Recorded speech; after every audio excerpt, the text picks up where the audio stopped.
ইরানের মনোবল ভেঙে দিতে একের পর এক পরিকল্পিত হামলা চালাচ্ছে যুক্তরাষ্ট্র ও ইসরায়েল। আর তাতে শুরুতে আলী খামেনিকে শহীদ করেও ক্ষান্ত হয়নি তারা। এরপর ইরানের চেয়ে নিজেদের শক্তিশালী প্রমাণ করতে হঠাৎই ইরানের শীর্ষ নিরাপত্তা কর্মকর্তা আলী লারিজানি এবং সুলাইমানকে পরিকল্পিতভাবে হত্যা করে ট্রাম্প ও নেতানিয়াহুর বাহিনী। এই হত্যাকাণ্ডের মাধ্যমে ইরানের মনোবল ভেঙে দিয়ে তাদের দুর্বল করতে চেয়েছিল তারা, কিন্তু তাদের সে আশায় বুড়ে বালি।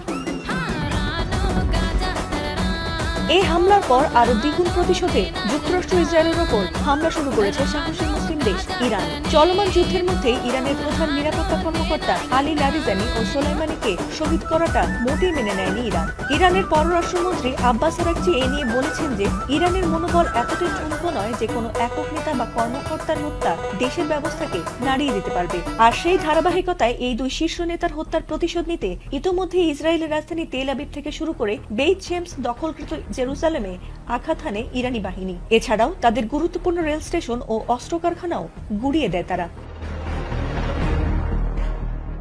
এছাড়াও ইরানের বিপ্লবী গার্ড বাহিনী আইআরজিসি জানিয়েছে লারিজানির মৃত্যুর প্রতিশোধ হিসেবে তেল আবিব শহরে 100-টিরও বেশি লক্ষ্যবস্তুতে হামলা চালানো হয়েছে। আর এতে হতাহত হয়েছে 2 শতাধিক ইসরায়েলি। অপারেশন ট্রু প্রমিস 4 এর 61তম ধাপে এসব হামলা চালানো হয় বলে জানিয়েছে তারা। বহু ওয়ারহেড বিশিষ্ট খোররাম শাহ 4 ও কাদর ক্ষেপণাস্ত্রের পাশাপাশি এমাদ ও খেইবার শেখান প্রজেক্টাইল ব্যবহার করে লক্ষ্যবস্তুতে হামলা চালানো হয়েছে। এছাড়াও এই তীব্র ও দ্রুতগতির হামলায় খোররাম শাহ 4 ও কাদর ক্ষেপণাস্ত্র দখলকৃত ভূখণ্ডের কেন্দ্রস্থলে 100-টিরও বেশি সামরিক ও নিরাপত্তা স্থাপনায় কোনো বাধা ছাড়াই আঘাত এনেছে। আর তাতে 230 জনেরও বেশি ইসরায়েলি নিহত বা আহত হয়েছে বলে জানিয়েছে বিপ্লবী গার্ড বাহিনী।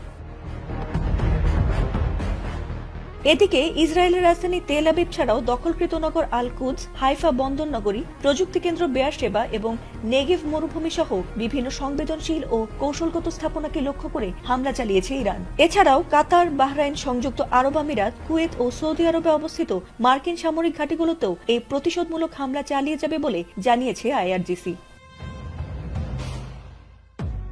ফাতিমা সুলতানা, এটিএন বাংলা।